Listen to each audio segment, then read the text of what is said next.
So, tinapos natin last time, tama, no? Tapos tayo dito sa hyperphysics. Tapos nga ba tayo sa pharmacokinetic of drugs and factors to consider in product design? Yung una, tama? Itong absorption, no? Tapos tayo. Tapos na. Tapos na. Hanggang distribution. Metabolism natin. So yun lang, dinidiscuss na natin yung mga pharmacokinetic factors na to consider in product designing. So, dahil nga tayo sa absorption, distribution, at eto na tayo sa metabolism. Siyempre, ang metabolism sa usually nakadepende na naman genetic polymorphisms. No? So, may mga genetic polymorphisms nga na ethnicity dependent, meron namang hindi. Pag hindi siya ethnicity dependent, yun na nga. Kung tayo lahat na Pinoy, iba-iba tayo. Example, 2D6, CYP 2D6. May Pinoy na sobra yun, may Pinoy na kulang yun. Pero meron ka rin genetic polymorphism na race or ethnicity dependent. Tayo Pinoy, lahat tayo, ano ulit? Fast acetylator. So, mabilis tayo mag-produce ng N-acetyl transferase. Okay? And therefore, kung ang gamot na may metabolize nga ng acetylation, matagal ang epekto sa atin. Matagal ang pharmacokinetic sa atin ng gamot. Kasi, mabilis. Fast acetylators tayo eh. So, kung fast acetylators tayo, mabilis natin ma-deactivate yung gamot. So, saglit lang yung effect pati. So, maiksi lang yung magiging kinetics niya kasi ma-deactivate siya agad. For slow acetylating patients naman, ang ending, nagtatagal masyado yung gamot, so napoprolong yung duration of action, napoprolong din ang pharmacokinetic property ng gamot mo. Lagi naman ganun eh. So yun lang, may race dependent, merong hindi. No? So yun, magiging komplikado siya kailan kapag hindi. Kasi yung unpredictable part eh. Hindi kagaya na race dependent, yung metabolic rates, di ba? Tamang makapture mo sa patient information ang ethnicity ng pasyente mo, may idea ka agad na, okay, Western European siya. And i-expect mo na agad, slow acetylator siya. Okay? Hindi kaya ng 2D6, di ba? Na kay Western European ka, kay Pinoy ka, may sobra doon, may kulang yun. So, malaki yung variability masyado. Okay? And of course, age is a factor. The usual line nga is, again, pag bata pa, palpak pa yung atay, palpak pa yung kidney. And remember, may mga gamot ka na may metabolize sa atay, may mga gamot ka na may metabolize sa kidney. Okay? At pag matanda na, palpak na. Di ba? Yun yung classical line natin, di ba? And of course, drug interactions will always be a factor. Kasi nga, marami kang enzymes for metabolism eh. At kada enzyme for metabolism, meron kang inducer, meron kang inhibitor. Di ba? So, sino yung pinaka-common ulit na enzyme? Siyempre, 3A4, CYP 3A4. May mga 3A4 inhibitors ka, may mga 3A4 inducers ka. Meron ka rin iba pa, kumbaga, may 2C19 inducers, 2C19 inhibitors. Hindi mo kailangan alam lahat eh. The point is, pag nakita mo ang gamot ay highly dependent sa CYP for its deactivation, no? Dapat vigilant enough ka to look for inducers, inhibitors na dapat iwasan. Okay? Hindi mo naman kailangan hanapin lahat eh. Ang punto ba, kung merong mga gamot sa reseta, always check kung merong highly CYP dependent. Kasi kung highly CYP dependent ang gamot mo for its deactivation, tapos ang dami ng gamot, then more or less, may potential na drug interaction nga na pwedeng mangyari. Okay? So, diet can affect. Bakit nga? Bakit may epekto yung diet sa metabolism? Ng gamot, ha?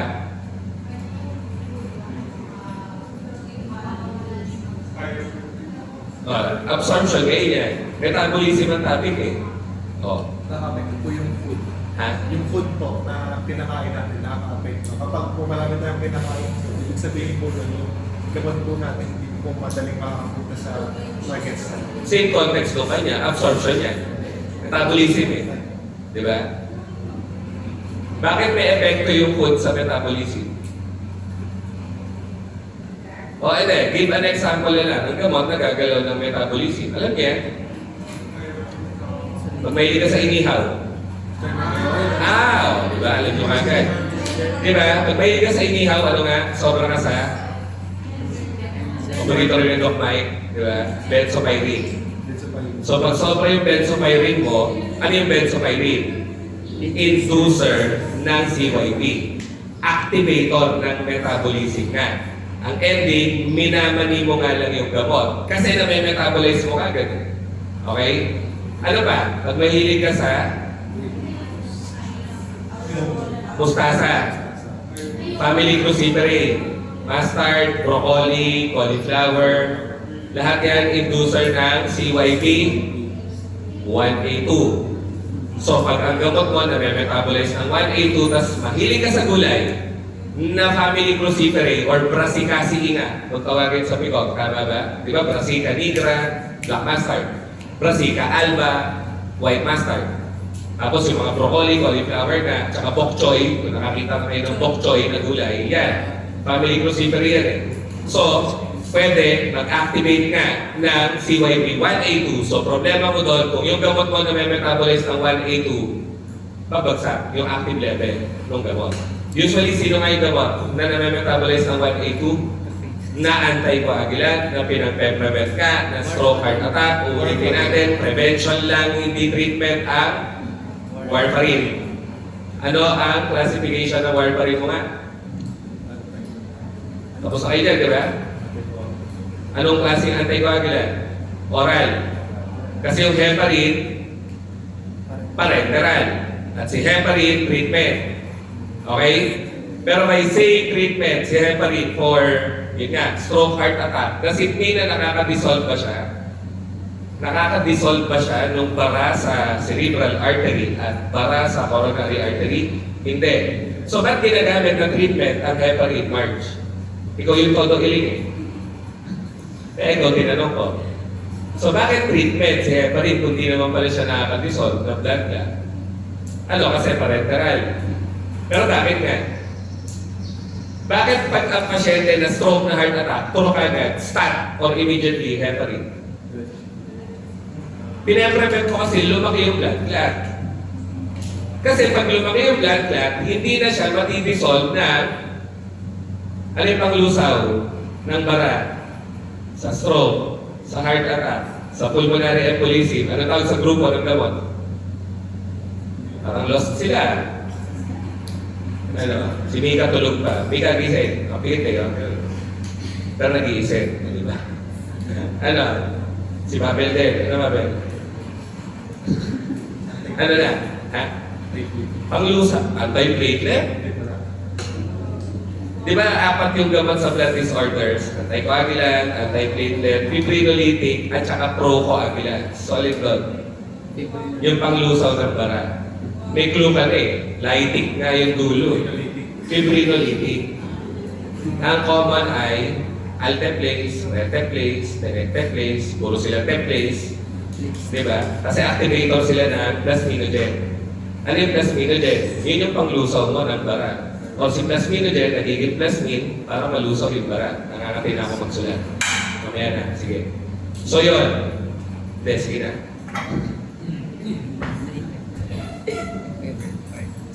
Pag sinabing antithrombotic, ano yun?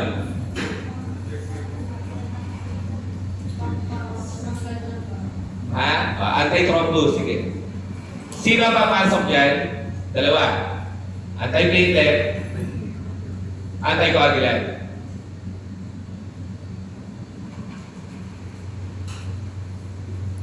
O tapos ano pa? Bukod sa antithrombotic, ano pa? May thrombolytic ka na.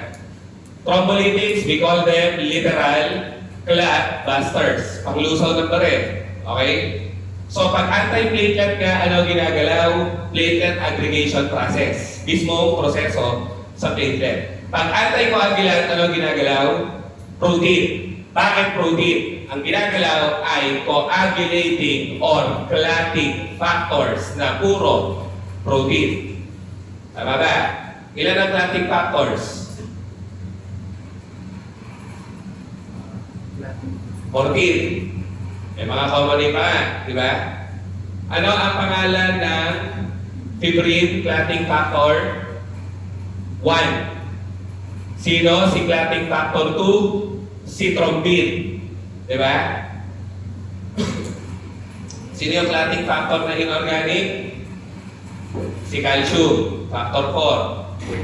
Diba? Wala sumasagot Anyways, yun nga ang mga target ng anticoagulants, clotting factor. Ito yung mismong bara.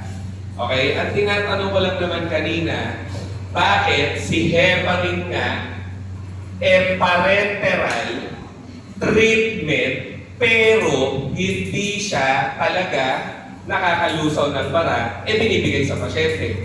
Kasi ang problema mo nga, kunyari, sa heart attack, no? Huwag naman sana mangyari. What is the medical term for heart attack nga? AMI, bakit AMI? Acute myocardial infarction. Di ba?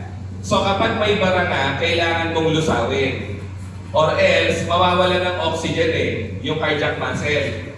So, pag-apak pa lang yan sa ambulansya, pangunguyain na siya ng antiplatelet. Pagpasok sa ER, bibigyan ng anticoagulant, heparin, stat nga, immediately.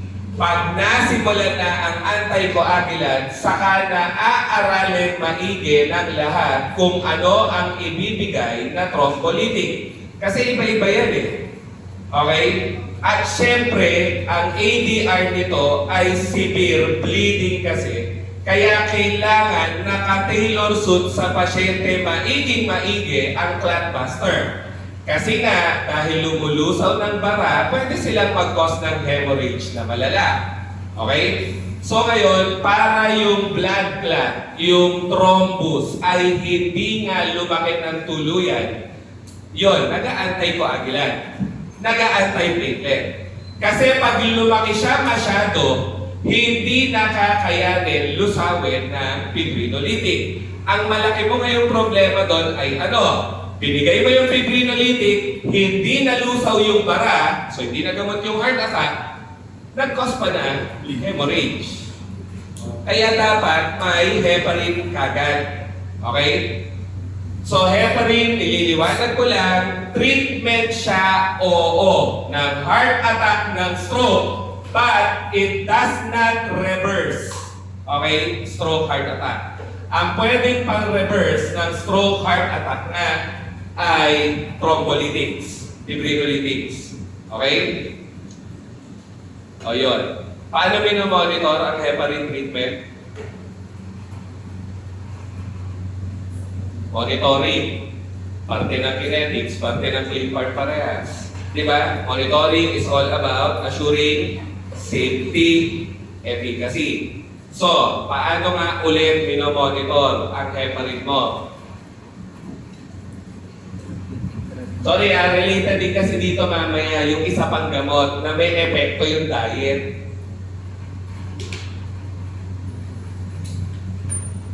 O, sige na, sinulat ko na. Ano difference yung dalawa?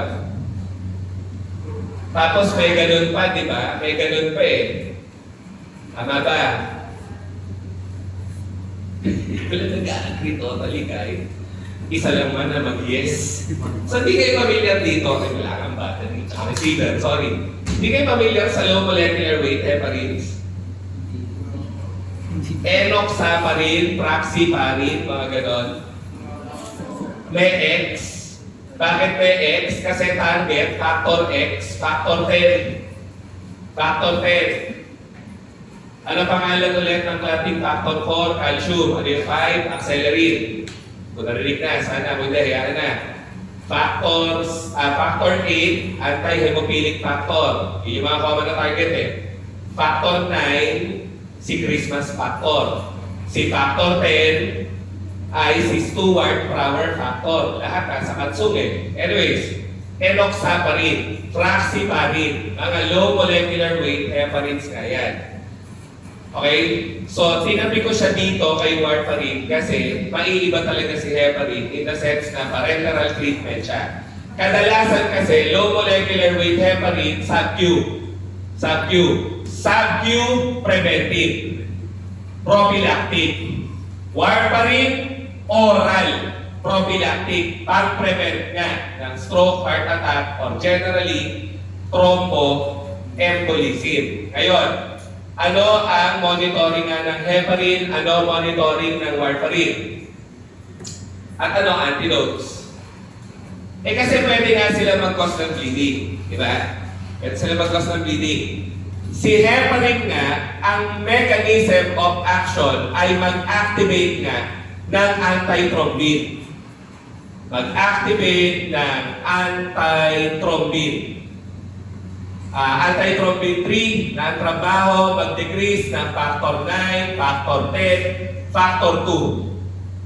Si warfarin naman, ano ang target nga? Mag-inhibit naman ng vitamin K dependent clotting factors. Sino nga ang vitamin K dependent clotting factors? 9, 10, 7, at saka 2. Okay? 9, 10, 7, 2. So saan sila nagkatalo? Yung 7. Yung 7. Okay? So ngayon, pag nag-heparin nga, mag-activate yun ng anti-thrombin, anticoagulant pale, so general side effect pa rin, bleeding. Kaya nga kailangan mong i-monitor. At laging tinatanong siyempre ang pang-monitor kasi sobrang sikat na gamot dyan for stroke, heart attack, pati si warfarin po. So ano ang monitoring na para kay heparin? Ha? APTT. Ano yun? Yun naman pala eh. Activated prothrombin. Patay tayo dyan. Partial thromboplastin. Time. Diba? Sa kabila, yun na, yung sinabi na kanina. PT, INR, ano yun? Prothrombin time,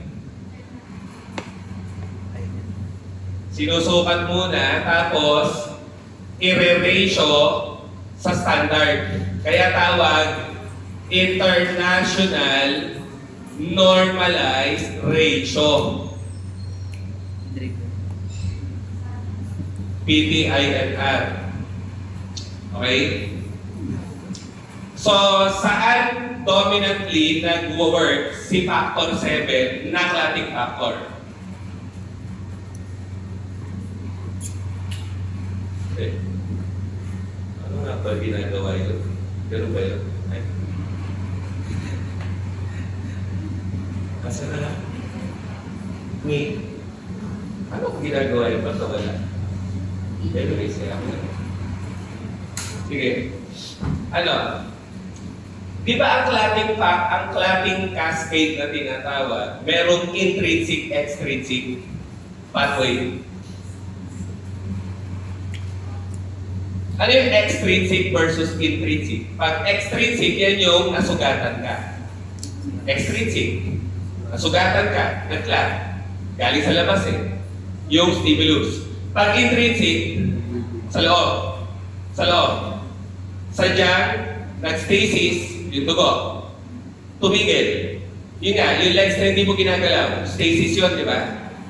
So, nandun lang yung dugo, magkaklat siya. Intrinsic. Ang tinatanong ko, sino dyan ang mas tinatablan ng factor 7 or mas affected ni factor 7? Si extrinsic. Di ba?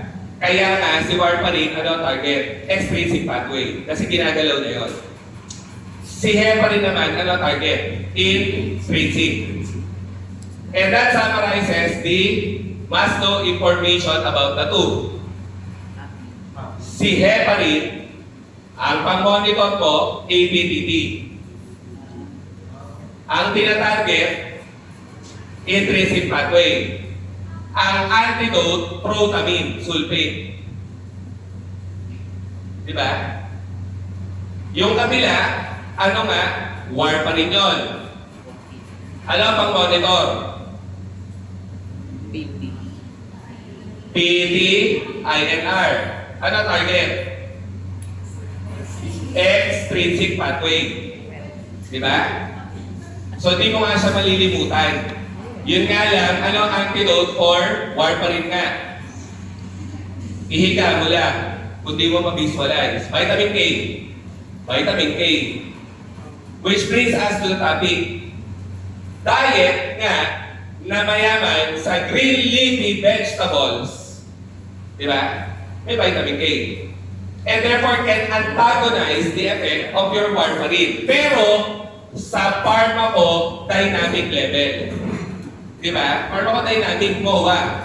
Kasi nga, si K, kayang i-block si warfarin dahil si warfarin, ang trabaho, i-block ang mga clotting factors na K-dependent or vitamin K-dependent. So, kung iba-block ni warfarin yun, di ba? Para ma-restore mo ang normal na walang epekto ni warfarin o para ma-reverse mo epekto ni warfarin, magbigay ka lang ng vitamin K nang mabuhay yung apat na clotting factors. At hindi mo nga ito malilimutan, lagi rin tinatanong. Kasi nga 1972, di ba? 1972, parang taon lang. Gera, wala lang. Puso pa gera, 1972. Anyways, so, yun na nga. Isang precaution lang sa biocarb kinetics at saka clean carb. Sorry magkakarelate na naman yan. Ang heparin mo, minomonitor mo kailan? Kapag IV. Kapag IV. Kasi po, kapag sinabq mo, ano sabi? No need for monitoring. Bakit nga? Alam niyo yan. Ha? Bakit? Pag sub-Q, di na kailangan i-monitor. Mabagal ang release, hindi makakalasot. Okay? So ano lang ang minomonitor? Heparin na, liwanagin ko kailangan, sorry na. Diba? Regular or high molecular weight or ano pa nga tawag? Unfractionated. Ayun, kaya nga sa medical abbreviations, makikita mo UFH. Tapos ikaw mapapaisip, ano UFH? Ito na yon, unfractionated heparin. Kasi nga may low molecular weight heparin na ano ulit target? Nabura pa sorry. Ano target pag low molecular weight heparin? Factor 10. Factor 10. Kaya paano minomonitor? I-assay mo nga factor 10. So, iba-iba ang monitoring ng mga sikat mong anticoagulant. Pag regular high molecular weight heparin, depende pa sa route of administration. Kasi kung IV nga siya, mag-APTT ka, pag sub-Q, di na kailangan. Sustained release naman, slow acting yun pala. Pero si warfarin naman, paano minomonitor? PT-INR. Yun lang talaga. Medyo mayroon na yung may heparin kasi may IV, may sub-Q pa, no? At may low molecular weight heparins pa nga. Di ba? So ano pa sa diet? No? Ito lang, kasi nga, diet, ang gusto kong i-pinpoint ng todo dito na baka hindi klaro sa kabilang subject. Diet can interact at the pharmacodynamic level of your drug. But also, diet can interact at the pharmacokinetic level of your drug. So si warfarin, pwedeng, di ba, magalaw ang action through your diet. Kasi nga, kung lagi kang naka-warfarin, sabay madalas kang naka-cabbage, naka-lettuce, na mga green leafy vegetables na nagtataasan ang phytonadione, menaquinone, menadione, ano nga yung tatlo, vitamin K, di ba? So, matataas sila sa vitamin K, pwedeng mabaliwala ang warfarin mo. Delikado. Kasi sino pa usually ang nagwa-warfarin nga? Mga matatanda na naggugulay kasi healthy diet. The premise is healthy ito, lagi ko itong gagawin, di ba? So kung magwa-warfarin sila, it's not so good. Mawawala yung epekto ng warfarin. Pwedeng magka-stroke, magka-heart attack, kahit pa healthy naman yung kinakain. Healthy nga, nag-i-interact naman dun sa gamot. So yun yung problema na malaki. Okay? Ngayon, pharmacokinetically speaking, di ba nga, sino ulit yung fruit? Ang bilis ha. Grapefruit juice. Sige. Fruit pala eh. Dami-daming fruit. Grapefruit talaga. So bakit? Anong problemang malaki kay grapefruit juice? Ha? Mag-iinibig ng 3A4. Sige. So kung mag-iinibig siya ng 3A4, ano magagawa ni grapefruit juice kay warfarin? Toxic. Yun lang yun. Malalasok ka ng warfarin. Tanong, lead farm, bio farm. Paano mo nga malalaman na nalaso ng pasyente ng heparin or warfarin? Sige, may bleeding. Ang point is, based on the PT-INR tsaka APTT. Ano yung inabangan mo? Tataas pa ba?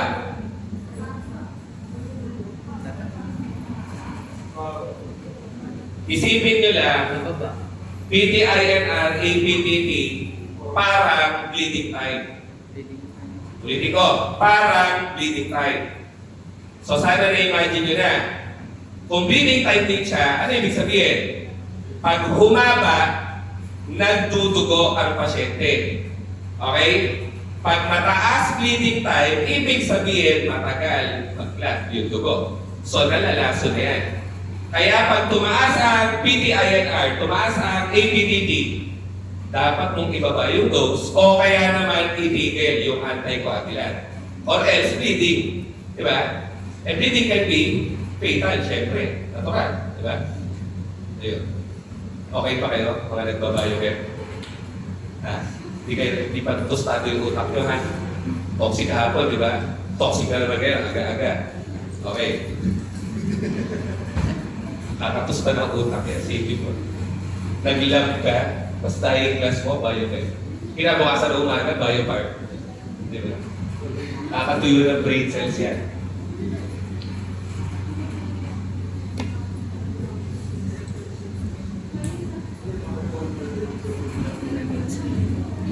Sa bilis ba na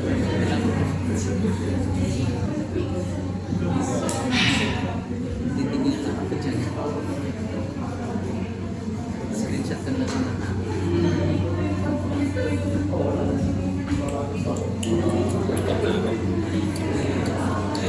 So na, paano ginawa na? Okay. So yun na nga. Diet can affect metabolism. Usually grapefruit juice or may iba pang substance na pwede mong makita sa pagkain, sa beverages that can inhibit metabolism. No? Although the most common yun nga, food of interest nga ay grapefruit mismo at saka si grapefruit juice nga talaga. Okay? So yun, in terms of elimination, syempre, saan ito nakadepende? Yung dalawang organ for elimination pa rin. Wag lang sana natin kalimutan na sige, si kidney nga, ang major organ, di ba? For elimination, okay? Kaya rin ni liver. Ano nga yung mga terms na aabangan pag nagbabasa tayo ng product insert or ng libro? Pag sinabing ang gamot ay renally excreted, obvious yun, kidney. Pag sinabing ang gamot, biliary excreted, obvious na rin sana na atay ang mag-eliminate sa kanya. Pag na-metabolize kasi ng atay, pwede niyang itapon sa bile yung gamot. Pag tinapon sa bile, bile punta sa small intestine, punta ang large intestine, punta sa pupo. So, biliary excreted, yun na nga. Okay. So, yun. Ano pa? Sa elimination. Siyempre, elimination can involve or anong pharmacokinetic, anong phenomena ang pwede gumalaw sa pharmacokinetic parameter ng isang gamot sa level ng elimination. Paggalaw ng pH. Paggalaw ng pH. Again, kapag ang wiwi mo acidic, ano mangyari sa acidic na gamot? Mare-reabsorb. So, tataas yung level sa dugo. Okay? Pag ang wiwi mo acidic at ang gamot mo basic, lalabas yung gamot. Kasi water-soluble na siya. Okay? So again, pharmacokinetic level. At alteration ng pH, no? So may mga gamot ka nga kasi na magkakos ng acidity ng wiwi. May mga gamot ka rin na magkakos naman ng basicity ng wiwi. So kung ang gamot mo magkakos ng basicity ng wiwi, sino kadalasan yan? Sodium bicarb. Sodium bicarb. Kung ang gamot mo mag-focus ng acidity ng wiwi, madalas vitamin C yan. Okay? At majority ng gamot, actually. Kasi majority ng gamot nga ay acidic, no? And syempre, polypharmacy is a key. And polypharmacy is common, of course, sa geriatric at sa mga pasyenteng maraming diseases. Okay? So, yun. So, sa desired dose of the drug, medyo obvious naman eh. Syempre, yung desired dose will give the desired effect. Syempre, no? Ng gamot mo. Na magkakos ng tamang-tamang beneficial effect with minimal toxic effect. And this is why we do toxicity studies. Ano nga stages ng clinical trial? Ano yung unang-una? Pre. Saan mo itatest muna? Animal. Sige, para makuha ang LD50. Pag nakuha mo LD50, pasok sa phase 1. Diba? Phase 1, yun na, gamitin mo yung safe na dose na lumabas sa preclinical. I-test mo ngayon sa tao na may sakit o normal. Normal muna. Para malaman hanggang saan yung dose na matotolerate nila. So pag nakita mo na yung tolerable dose for humans, pwede ka na mag-set ng dose for managing or treating diseases sa phase 2. Yun na yun. Okay? At kadalasan nga, maraming gamot bumabagsak sa phase 2. Marami. Pinakamaraming failure, no, ng clinical trials ay phase 2. Anyways, so yun, doon mo makukuha ang desired dose, syempre. At ano pa ang mahalagang parameter? Yung ED50 ng PICOL. Ano nga yung ED50? Effective dose 50. Sige, ano synonym? Potency nga. Potency, di ba? Ano nga ulit ang generalizations natin? Pag potent ang gamot, narrow ang therapeutic index. Ibig sabihin, hindi siya safe. Diba? Kapag naman ang potency ng gamot ay mababa, safe siya, wide ang therapeutic window. Sige, ano pa? Pag potent ang gamot, mababang dose, may epekto na. Okay? Kaya mababang dose, toxic na. Kaya the more potent it is, it's not okay. Ano nga mas okay lagi? Potency o efficacy? Siyempre, efficacy. Kasi may gamot ka potent, hindi naman effective. Tama? Marami kang gamot, effective, hindi naman potent. Okay lang, at least effective. Pag effective na, abot mo yung maximum achievable response. Okay? So, yun. Sige. So, pag ikaw gumawa na ng drug product natural, no, after determining the desired dose, di ba? You will now formulate it into a dosage form. And of course, no, yung dosage form mo will be dictated nga no lumabas na desired dose at iba pang factor. So yung size ng drug product mo, syempre nakadepende sa drug dose, nakadepende pa rin sa excipients na tutugma sa kanya. Paano natin nalalaman ang excipient na tumutugma sa iyong active ingredient? We do compatibility testing. Okay? Anong pinaka-simple na compatibility testing na nadadaanan ata sa DDS, Manu, PPAR para sa iyong active and inactive ingredient? Pinaka-simple method na ang sinusukat mo ay heat liberated or heat absorbed. Kasi di ba, every time may temperature change, sure ka na may reaction na nangyari. At pag may temperature change, matakot ka na. Dapat mong palitan yung excipient mo. Kasi ibig sabihin, nag-react yung excipient mo with each other or nag-react yung excipient mo with the active. Ayaw mo nun. Kasi pag nag-react sila, baka may ibang product na molecule na nabuo. Baka yung active mo, nagpalitan nyo, mas naging toxic. Baka yung active mo, nagpalitan nyo, mas naging least effective or less effective. So ano nga ang pasukat ng temperature change between excipients? Calorimeter. Ang field of study, calorimetry. Narinig nyo na siguro. Di lang na-explain ng todo-todo siguro. Field of study is known as calorimetry. Instruments are known as calorimeter. Ganun lang. Sinusukat niya calories of heat kasi. And it can be heat generated nga or heat absorbed. So kung kayo ay magti-thesis involving formulation, isang advice lang, dapat may compatibility testing. Yung formulation nyo. Doon lang sa magtitesis ng formulation related, di ba? Meron dyan mga free tuloy. Pre-formulation. Meron bang ganon? Na napiling title? Kasi kung meron, hindi pwedeng mawala compatibility testing. Pre-formulation Pag pre-formulation, gusto mong alamin anong dosage form babagay yung plant extract. And I'm pointing at the office kasi nga usually, pag pre-formulation na study mo, manggagaling ka sa mga naunang study. Yung mga naunang study na na-establish na hemostatic, anti-emetic siguro, anti-inflammatory, or anti-fungal, di ba gagawin mong cream? Kunyari lang. So gagawin mong cream, kailangan ngayon malaman mo anong components ng cream siya babagay or magiging compatible. So hindi mawawala compatibility testing. Okay? Doon lang, kayo lang, sa mag-pre-formulation study, baka sakali, no? Kailangan yan. Kasi iba nalilimutan nga nilagay ang pre-formulation study. Or sorry, calorimetry sa pre-formulation study. Kailangan yun, syempre. Kasi, mamaya mag-formulate ka ng cream, yun pala, wala pa ilang araw, sira na siya kasi nagre-react yung plant extract sa mga common na excipients na nilalagay sa ointment or cream. So, pwede rin ointment actually. Nasa inyo naman yan. Okay? So, may mga topic na ba kayo? Pag may midterm na, dapat may topic at advisor na kayo. Anong betcha na? Madadali na naman tayo yan. Di ba? Ang ending, 4 year na kayo, para sila, nag-thesis pa rin. Abala sa internship Ang hirap kaya. Anyways. So, yun. Okay na. Sige. So, dosing frequency, ano to? Ano yung dosing frequency? It's also known as your dosing regimen. Twice a day, once a day, 3 times a day, etc. No? So saan magde-depend ang dosing frequency?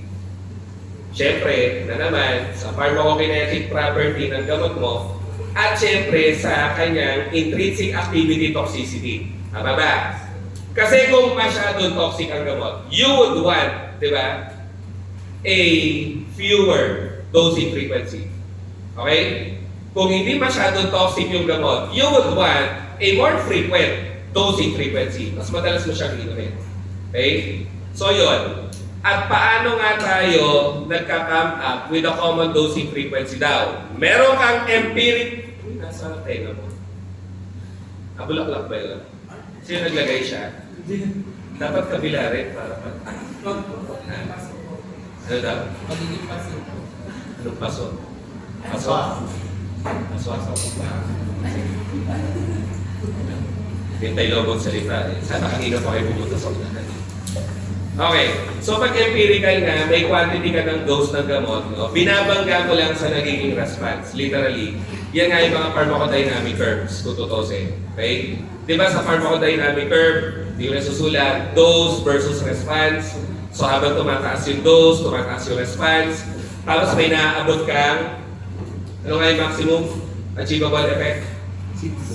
Hindi. Maximum achievable effect, intrinsic activity, efficacy. Yung dose na magpo-produce noon yung ceiling dose. Okay? So yung sinasabi niyang empirical to determine the dosing frequency and the dose itself, no? Nagpa-pharmacodynamic curves ka muna, response versus the lag dose.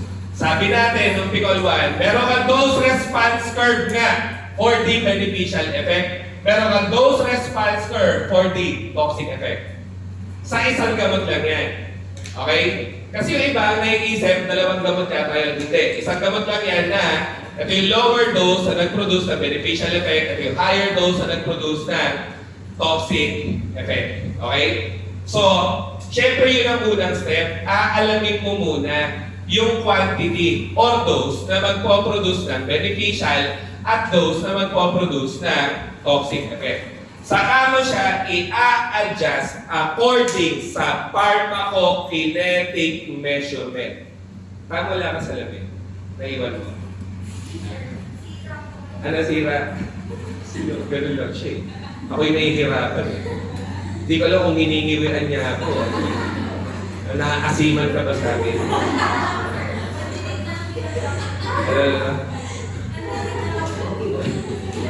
Buti na lang well-trained yung pandinig mo. Sorry na. Ngayon lang na nakita nakakasim. Dok sanay. Anyway, sorry, pansinin. So yun nga, once na nakuha mo na to, yung mga, yun nga, ED50, ED50, ibabangga mo na siya sa kinetics. So how do you do pharmacokinetic measurement nga? Lagi, as in lagi, mine-measure yung gamot or metabolite saan nga? Sa dugo at saka sa bibi. Okay? So ano ulit ang tawag dun sa gamot na nasa dugo? Dapat alam na yung mga terms. SDC. Ano yung SDC? Serum drug concentration. Pwede rin makita mo CP. Ano yung CP? Concentration sa plasma. Kaya CP. Okay? Masanay na tayo ha. Kasi papasok na tayo sa paborito yung part. Computation. Unahin na yung module 3. May computations na. Okay? At kailangan ng konting calculus. At konting geometry, trigo.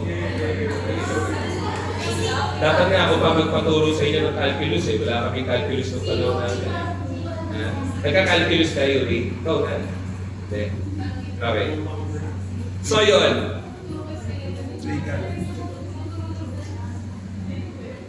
So yun yung concentration sa dugo. Ano ngayon ang mga parameters to describe yung concentration na lumalabas sa sistema? Or concentration ng gamot o metabolite na lumalabas sa sistema. Pasimple pa natin, ano yung mga terms na na-encounter natin to describe yung pagkawala ng gamot sa sistema? Sige, you might say elimination, tama naman. Ano pa? Ha? Ano daw? Ano daw? Excretion, sige. Ano pa? Yung something na quantifiable talaga. Na na-encounter nyo na. Picol 1, Picol 2 at sa mga nauna natin topic. Clearance. Ano pa? Half-life. Huwag creatinine clearance. Creatinine lang yun. Diba? Yun yung paglabas ng creatinine at pang-measure ng kidney function. Sa gamot muna tayo. So, ang gamot naki-clear. Okay? Naki-clear. How do you define clearance?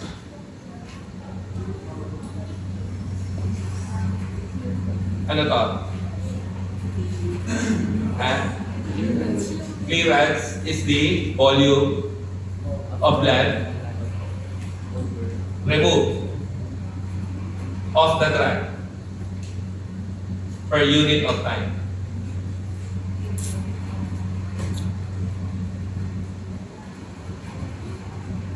Okay? Volume ng dugo na natatanggalan ng gamot per unit of time. So, kapag mataas ang clearance, mataas yung volume ng dugo na natatanggalan ng gamot. Ibig sabihin, mabilis nawawala sa sistema. Okay? At pag mabilis nawawala sa sistema, malamang, mabilis din ang iyong rate of administration. Ano yung rate of administration? Yung spacing between your dosing. Or layman's term na nga, dosing frequency mo. Okay? So, mabilis eh. Mabilis nawawala yung gamot kasi ang dami nung dugo na natatanggalan ng gamot. I'm now using the term mabilis kasi connected nga dyan, half-life. So, ano yung half-life ulit?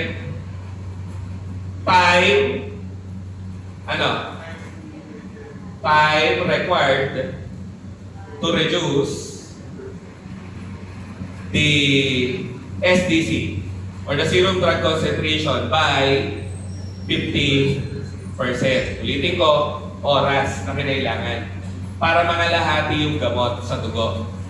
Okay? So, pag-relate ang clearance at half-life, maraming lito dyan eh. Pag tumaas ang clearance, ano ang mangyayari sa half-life?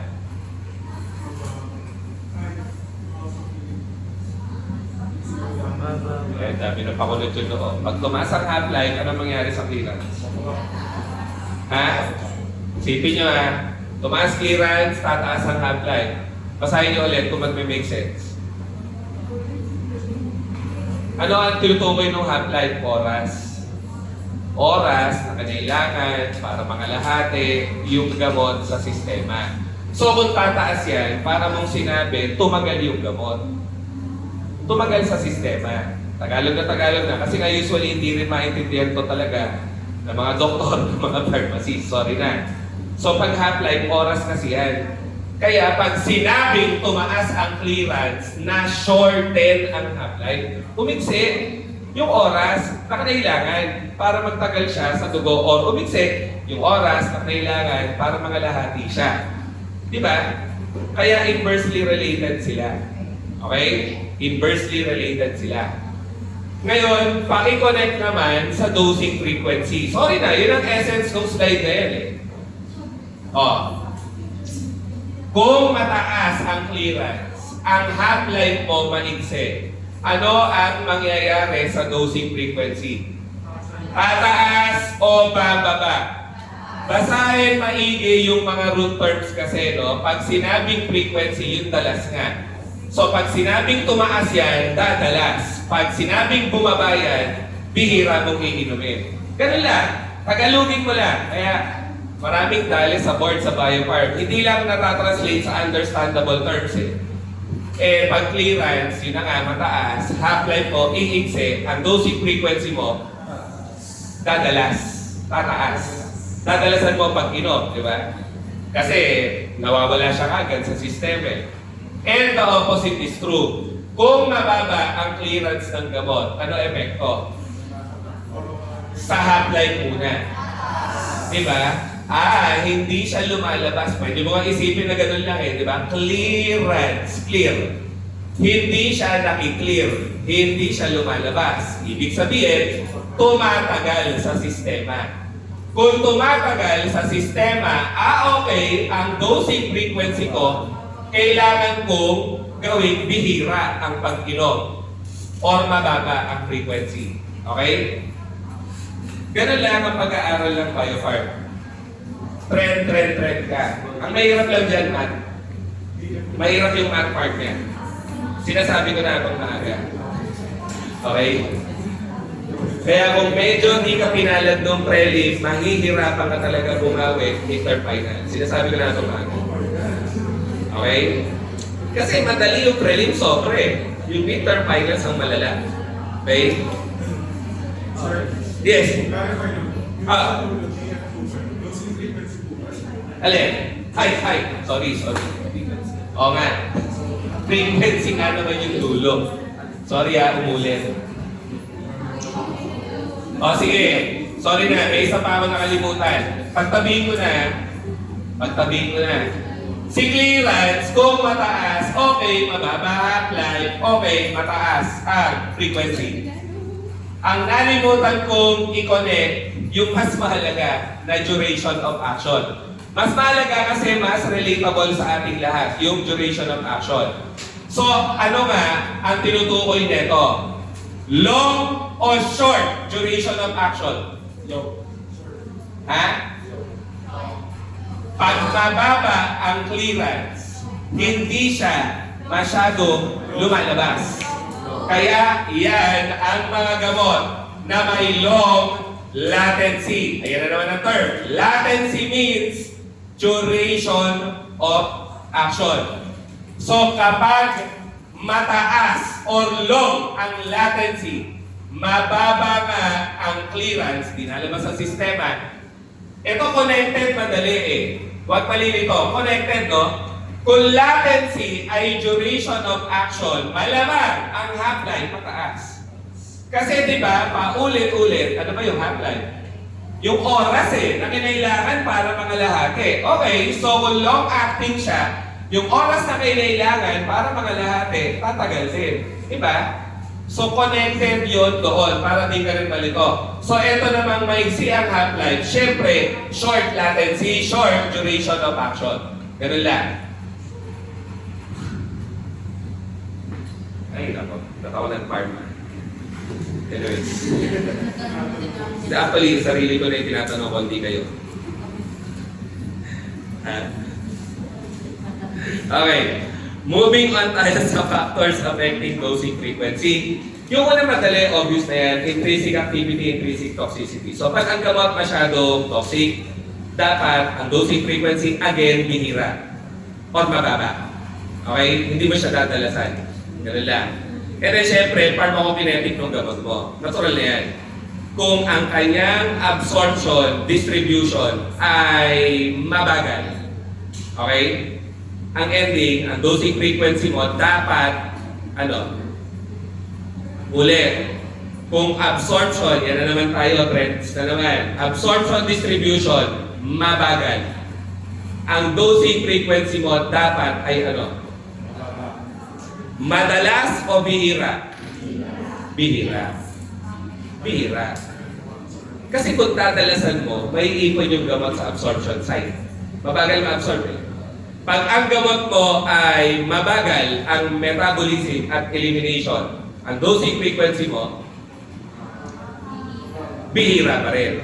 Bihira pa rin. Kasi kung mabagal ang metabolism at mabagal lumabas ng sistema, it doesn't make sense kung dadalasan mo ang pagturok ng gamot. May ipon eh. Natatraffic sa katawan. Kasi hindi lumalabas. Okay? Kaya babagalan mo ang dosing frequency. Okay? And then of course, obviously, factors that are patient-dependent, usually diseases, no? Magdidikta yan ang dosing frequency mo. Especially kung yung gamot orally administered. Tapos meron siyang IBS, IBD. Tapos IGIT, di ba? Inflammatory bowel disease. Ano yung dalawang inflammatory bowel disease? Crohn's at saka UC. Ano yung UC? Ulcerative colitis. Sige, ano difference ng dalawa? Lala. Hindi, si Crohn's mas affected small intestine. So yun ang mas gagalaw ng absorption. Kasi saan ulit, paulit-ulit lang, saan ulit ang major site ng absorption? Small intestine. Pag Crohn's disease, mas damay ang small intestine. So kung mas damay ang small intestine, mas maga. Di ba ganun yan? IBD nga eh. By the way, anong cause ng IBD? Anong etiology ng IBD or inflammatory bowel disease? Cause. Genetics. Sakit yan ang Caucasians noon. Ngayon, pati Pinoy meron na. Kasi kakaapam yan. Totoo naman eh. Nothing against the culture, no? May iba, may apam siya. Puti. Wala lang. Kasi ang kawawa yung next generation. Ang tagal na panahon, wala tayong IBD. 2012, nagkaroon 100 to 200 cases sa UST, ngayon libo na. Namana na natin eh. Okay, napapasa na siya kasi generation to generation. So, wala na, hindi natin may iwasan yan. Anyways, yun, usually oral. Crohn's disease, small intestine, okay na yun. Sige. Moving forward tayo, ano pa ang pwedeng umapekto ng dosing frequency mo? Mga ADRs actually. ADRs. Ano nga pag ADR ulit? Adverse drug reaction. Tapos ano nga ang tawag sa classification ng ADRs? Meron yan, di ba? Yung A, B, C, D, E, F. Sa dispensing at clean farm. Ano? March. Maganon siya. Ganun. Ha? Repo.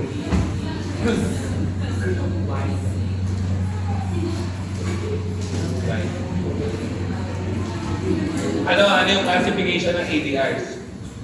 Ano tawag muna? Extended, Rawlins, Thompson classification. Di ba? Yan nga ay letrang A to F. Ano yung sabihin ng A? Augmented. Galing. Augmented daw. Tama. Augmented effects. Ano yung talagang augmented effects? Sorry, tuloy mo na.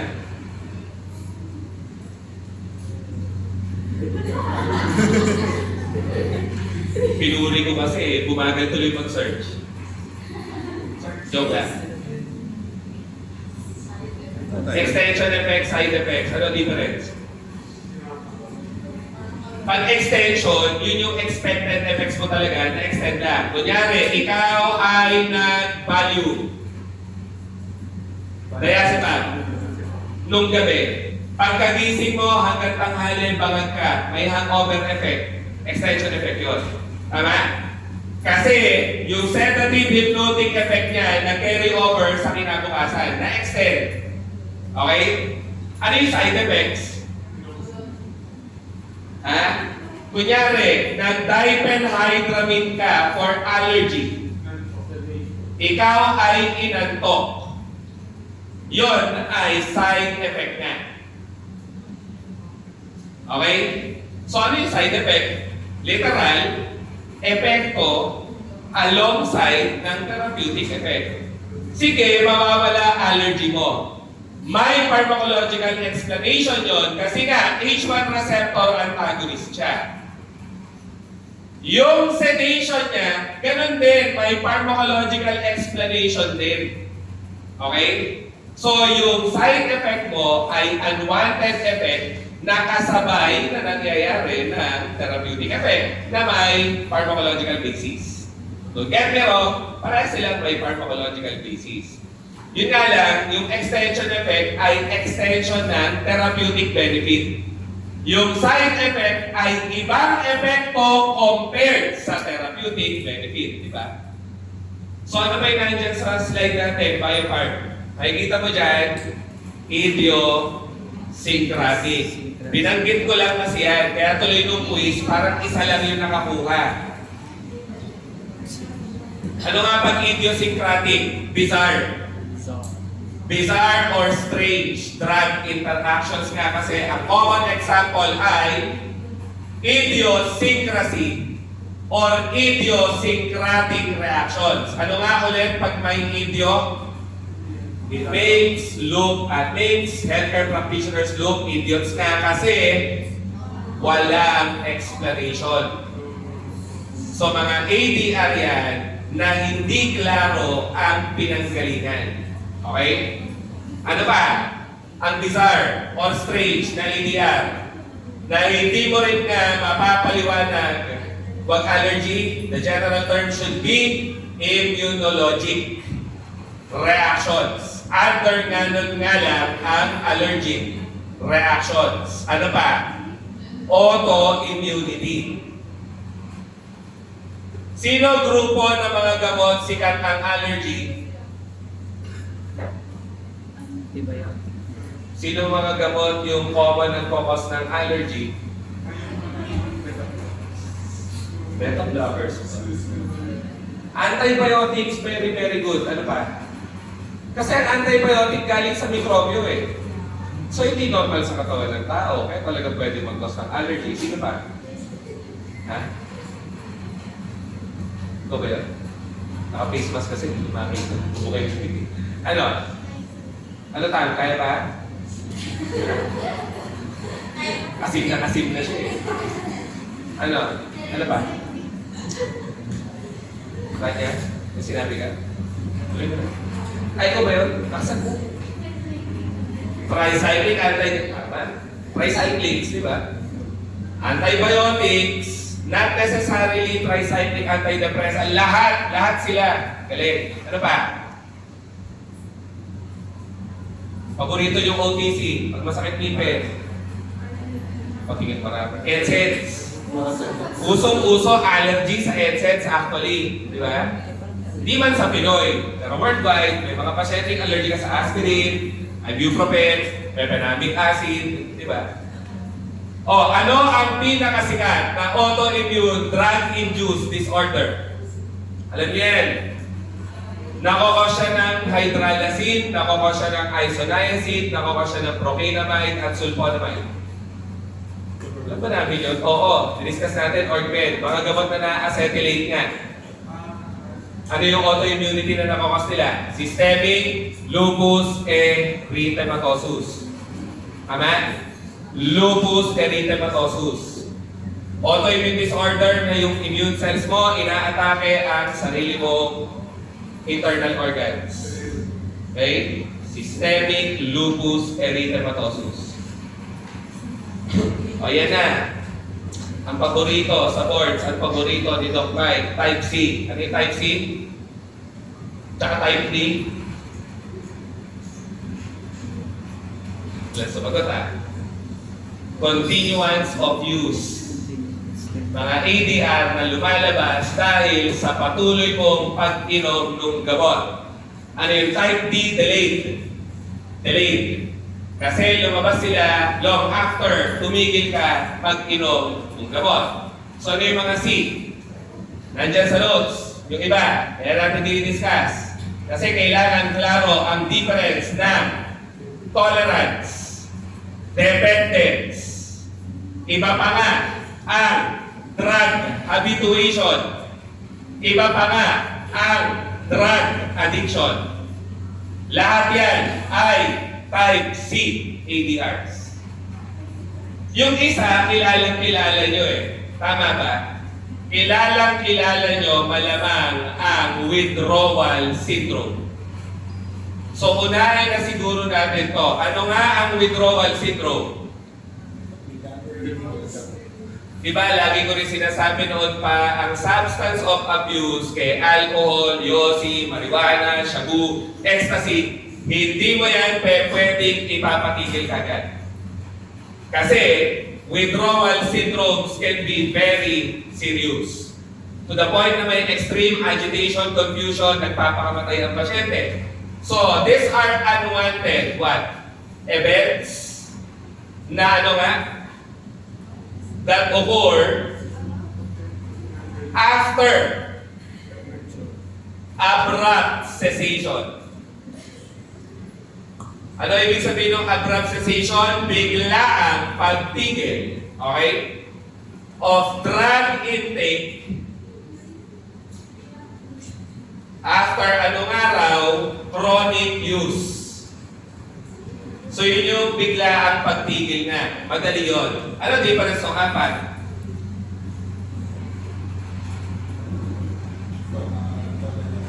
Yung tolerance, madali din eh.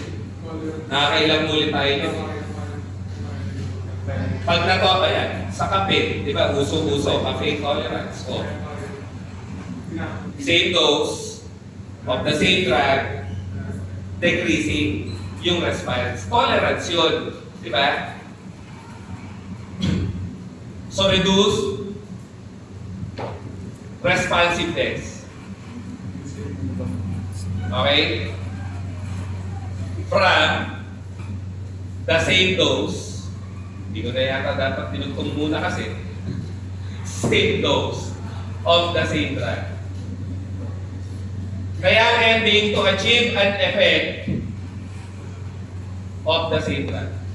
To achieve an effect, kailangan mo tuloy mag-escalate ng dose pa.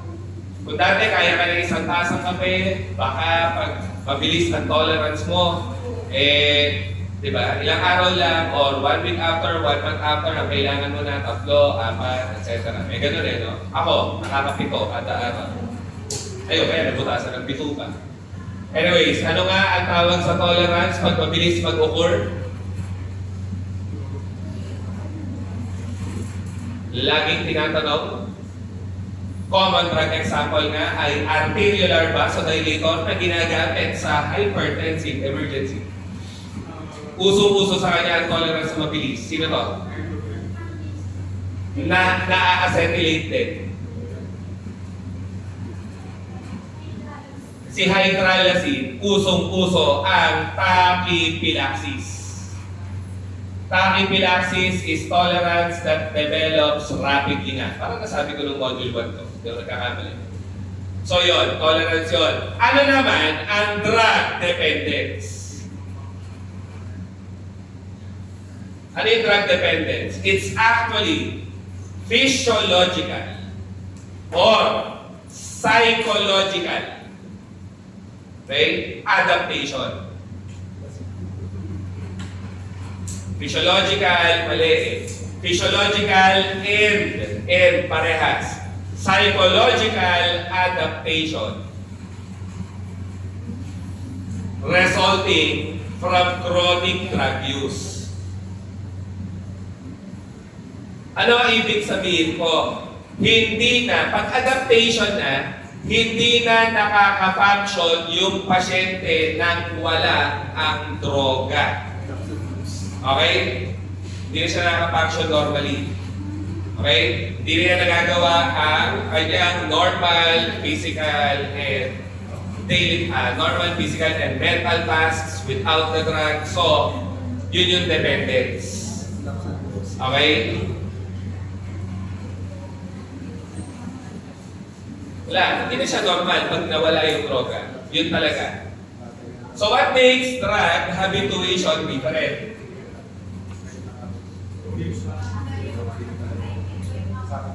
Ano yung drug habituation? Ha? Ito actually under nito. Bakit nga? Drug habituation kasi is psychological adaptation. Psychological adaptation, ganun pa rin naman, resulting from chronic drug use na yun nga lang, psychological adaptation leading to frequent intake.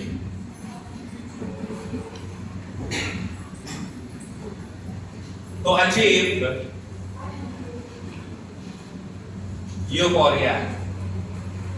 Ano ulit yung euphoria? Because what?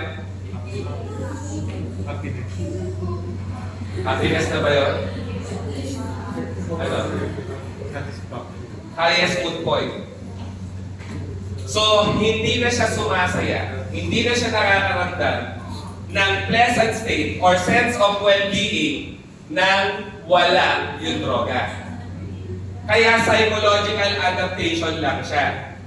Ito, mga pasyenteng nagkakasakit na kasi nang wala ang droga. Sakit, literal, physiological disorders. Ito, hindi man nagkakasakit pag nawala ang droga, pero pag pinigil ang droga, nawawala yung sense of well-being, sense of confidence, pleasant, euphoria, pleasant state, okay, or happiness nga ang term ng iba, sige, tama naman, no? So yun yung habituation. What makes addiction different? Pag addiction, chronic intoxication. Ibig sabihin, nalalaso na siya talaga. Addiction, chronic intoxication, but still sustained drug intake. Ibig sabihin, may evidence na po ng organ damage. Let's say alcoholism. May evidence na ng liver failure. Pero nag-iinom pa rin araw-araw. Addiction yun. Kumbaga, nalalason na, tinutuloy pa rin. Okay? Nasasaktan na, tinutuloy pa rin. Yun naman talaga siya eh. Okay? Addiction na yun, at hindi yun maganda. Okay?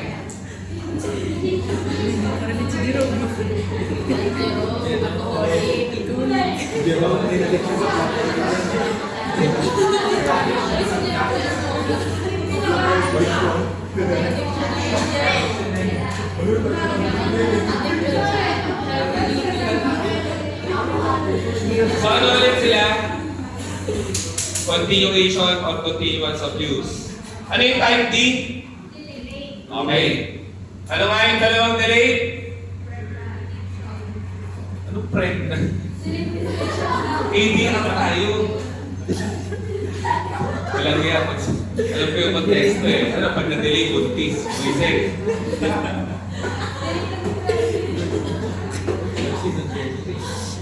Ano to? Pinasa lang eh. Ano nga siya? Ha? Nakaka-cancer. Sige. Ano to? O, pabasahin na naman yan.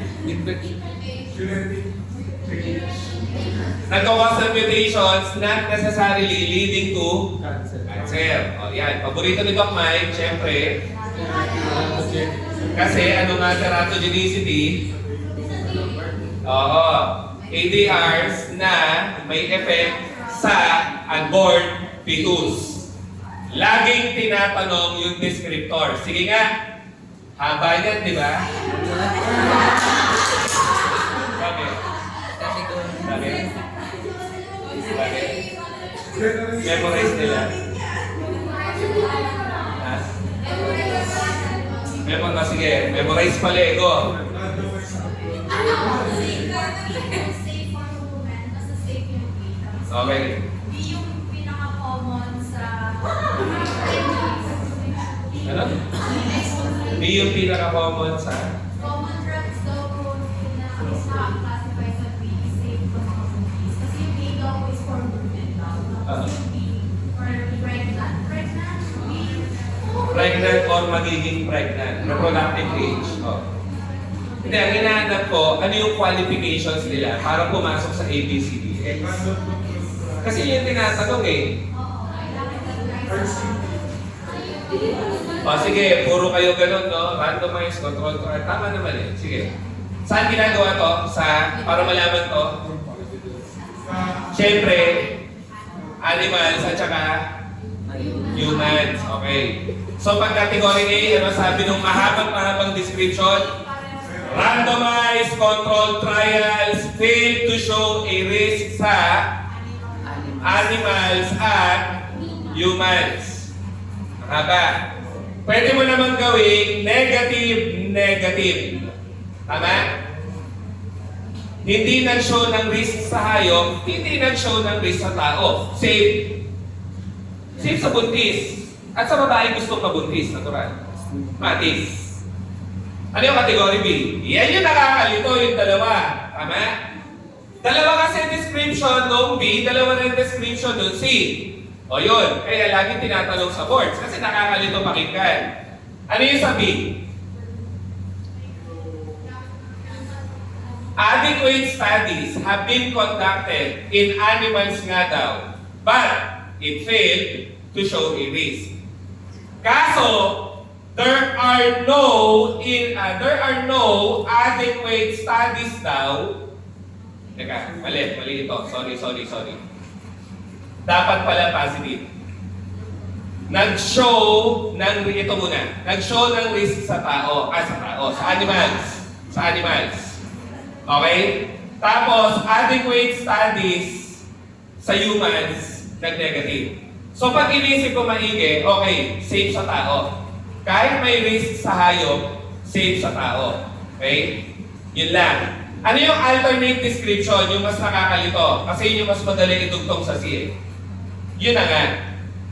Nag-negative sa animals. Animal studies fail to show a risk, kaso inadequate ang studies sa tao. So, matatakot ka ng konti. Kasi, sige, safe sa hayop. Kaso mo, kulang ang pag-aaral or RCT sa tao. Okay? Ayun na. Ano ngayon yung C? Matatakot ka na talaga. Kasi nag-positive sa animals or animal studies showed a risk. Kulang ang pag-aaral sa tao. So pag inisip mo, okay, teratogenic siya sa hayop, tapos hindi pa masyadong aral sa tao, di risky nga ang C compared sa B. Palala yan di ba? Kaya nga X to kasi yan yung absolutely bawal sa buntis. Di ba? Bawal na bawal. So sana nakukuha nyo yung train of thoughts. Madali lang siya kung i-arrange mo nga. So yung B, safe. Safe ka. Sure kang safe. Pero pwede rin, okay, tawag dito, nag-negative sa hayop, kaso kulang yung pag-aaral sa tao, so medyo matatakot ka. Kahit pa napatunayang safe sa hayop. Okay, sorry, mali yung term ko dito, no? Hindi safe sa hayop, pero sure na sure kang safe sa tao. Eto, safe sa hayop, kulang naman ang pag-aaral sa tao. So eto, flip ko lang. Negative, ginawa ko positive. Yung C, ayun na. Di ba? Teratogenic sa hayop, pero kulang yung pag-aaral sa tao. Ngayon, ano yung mas nakakatakot na descriptor sa C? Kaya hindi mo talaga gagamitin halos sa buntis. Inadequate ang animal studies, inadequate din talaga ang human studies. So, huwag mo nang gamitin pag inisip mo. So, yan yung nakakalitong part, B and C. Okay? Ayun nga. Ako medyo nalito pa So, pakitandaan, etong dalawa, magkokontrahan sila sa part na yun. Doon nga maraming tali sa boards. Ito madali tandaan eh. Kulang ang study sa animals, kulang or inadequate pa ang RCT sa tao, kaya risky. Okay? Parang ayaw mo na gamitin. Ano yung D? Yung D, kahit mo na isulat eh. Ano lang yung trigger word mo? Yung D kasi talagang established, bawal sa tao. May abnormality talaga sa human fetus. Pero, pwede mong gamitin. Kailan nga? When the benefits outweigh the potential risk. Yun yung abangan mo. Category D, delikado talaga sa tao. Kaso, the benefits nga, okay? May lang. Baka lang, kumbaga, may outweigh the risks. So magko-cost benefit analysis ka na lang. Kung gagamitin mo siya. Or, is it worth it na life-saving ba for the mother, for the fetus, no? So, ang magdidesisyon, syempre, doktor at sino? Patient. Patient.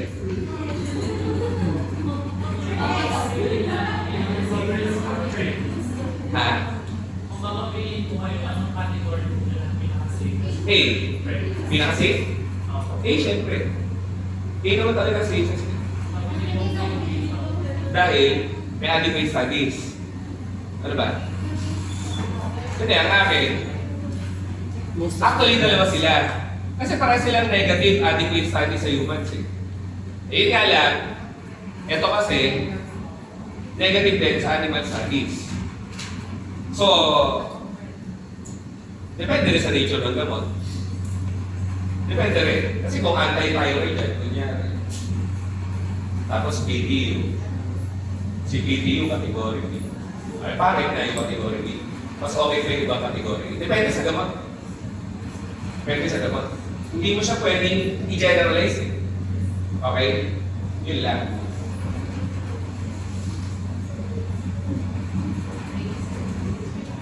Tapusin ko lang ito hanggang eh.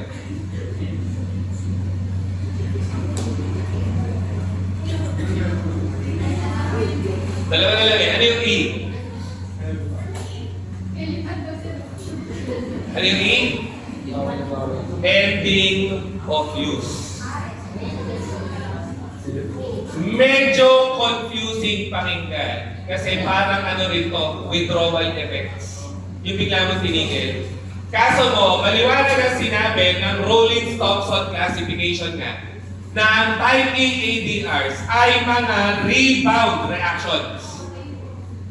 Kunyari, rebound anxiety. Ano yun? Lagi kang naka-value for anxiety, bigla mo siyang tinigil, lumalayo ang anxiety mo. Ganun lagi ang nature ng rebound reactions eh. Pag bigla mong tinigil yung gamot, magre-recur yung sakit sa mas malalang form, rebound yun. So, rebound anxiety, lagay ko na. Rebound anxiety dahil nga sa benzodiazepines. Pinakasikat na benzodiazepine na diazepam. Okay, ano pa? Rebound hypertension. Sinong gamot ang sikat na nagkokos niyan?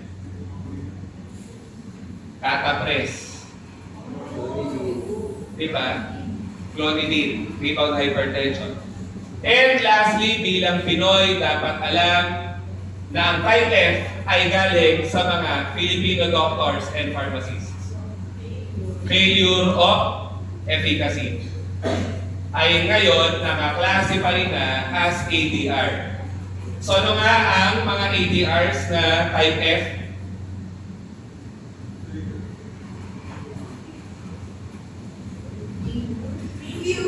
Ano yung uso sa atin? Ano yung uso sa atin?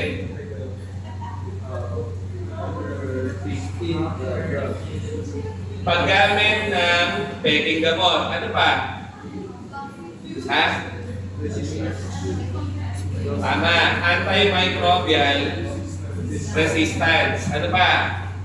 Actually, underdosing is now considered an ADR, but yes, considered as medication error din.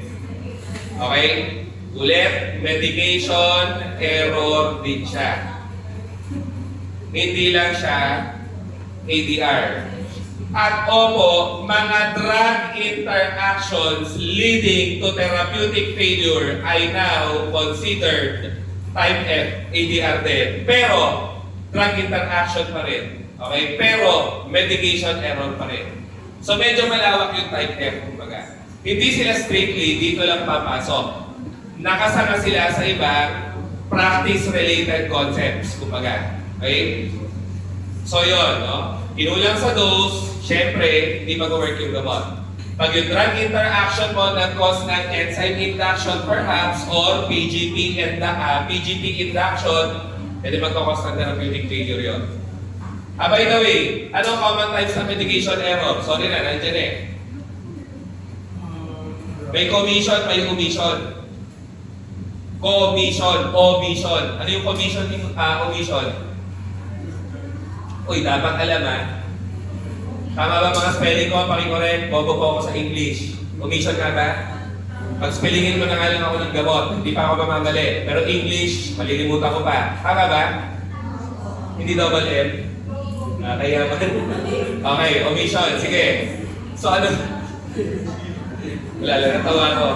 Naalala ko yung sa faculty ko, ano nga spelling ng Philippines? Oo, ano? Philippines. Double P o single P? Pati ako napaisip eh. Okay, anyways. So, ano ang difference ng omission? Root term lang. Pag commission, ginawa ko yung hindi dapat. Pag omission, may gagawin ka dapat, hindi mo ginawa. Na-omit. Example, ang dosing 3 times a day. Naibigay mo yung gamot twice a day lang. Omission error ngayon yun. Okay? Isa pa, pasyente allergic sa penicillin. Pero ikaw, pinainom mo pa rin ang coamoxiclav. Ano yung coamoxiclav? May amoxicillin na penicillin. So, hindi mo dapat pinainom si coamoxiclav, pero ginawa mo. Kinomit mo pa rin. Ganun lang siya kasimple. Commission error. May ginawa ka na hindi mo dapat ginawa. Again, pinainom mo yung amox sa pasyenteng allergic sa penicillin. Hindi dapat eh. Commission yun. May na-omit kang dose, okay, may nakalimutan kang i-dispense na dose, omission error. Okay? Madali lang naman ang dispensing clean part, no? Practice related yan eh. Okay? O yun lang, sige, break na po as requested to iba.